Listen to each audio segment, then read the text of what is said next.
భగవద్గీత ప్రథమ అధ్యాయము 30వ శ్లోకము. నచ శక్నోమ్యవస్థాతుం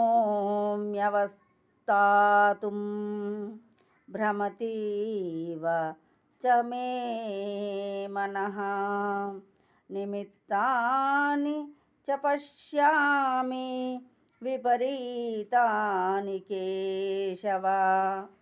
నచ శక్నోమి శక్తుడను కాకున్నాను, అవస్థాతుం నిలబడుటకు, భ్రమతి మరచిపోవుచున్నాను, ఇవ వలె, చ మరియు, మే నా యొక్క, మనః మనస్సు, నిమిత్తాని చ కారణములు కూడా, పశ్యామి చూచుచున్నాను, విపరీతాని విరుద్ధములైనవి, కేశవ కేశి అను రాక్షసుని సంహరించినవాడా శ్రీకృష్ణ. కేశి అను రాక్షసుని సంహరించిన ఓ కృష్ణ, నేను ఇప్పుడు ఏమాత్రము నిలబడలేకపోవుచున్నాను, నన్ను నేను మరచిపోవుచున్నాను, నా మనస్సు చెలించుచున్నది, కేవలము విపరీతములనే నేను గాంచుచున్నాను. భాష్యము. అసహనము వలన అర్జునుడు యుద్ధరంగమున నిలబడలేకపోవుచుండెను. అంతేకాకుండా ఈ మనోదుర్బలతచే అతడు తనను తానే విస్మరించుచుండెను.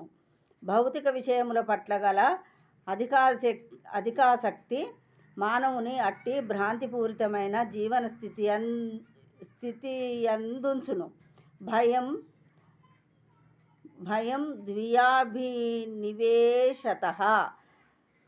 స్యాత్. భాగ 11:2-37. అనగా భౌతిక బంధ పరిస్థితుల చేత అధికముగా ప్రభావితులైన వారి యందు అట్టి భయము మరియు మానసిక అస్థిరత కలుగుచుండును. అర్జునుడు యుద్ధరంగమున బాధాకరములైన విపరీత పరిస్థితులనే దర్శింపసాగెను. శత్రువులపై విజయము సాధించినను అతడు ఆనందమును అనుభవింపజాలడు. ఇక్కడ నిమిత్తాని విపరీతాని అను పదములు ప్రాధాన్యతను కలిగి ఉన్నవి. మానవుడు తన తలంపులో నిరాశే గోచరించినప్పుడు నేనిక్కడ ఎందుకున్నాను అని తలచును. సాధారణముగా ప్రతి ఒక్కరూ తన యందు తన హితమునందు ఆసక్తిని కలిగియుండును. పరమాత్మ యందు ఎవ్వరును ఆసక్తి కలిగి ఉండరు. ఇక్కడ శ్రీకృష్ణుని సంకల్పముచే అర్జునుడు తన నిజ స్వార్థగతి విషయమున అజ్ఞానమును ప్రదర్శించుచున్నాడు. ప్రతి ఒక్కరి స్వార్థగతి విష్ణువు లేదా శ్రీకృష్ణుని యందే గలదు.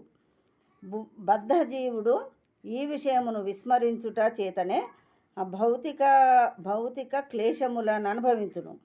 యుద్ధరంగమునందు లభించడి విజయము తనకు దుఃఖ కారణమే కాగలదని అర్జునుడు భావించెను. జై శ్రీకృష్ణ.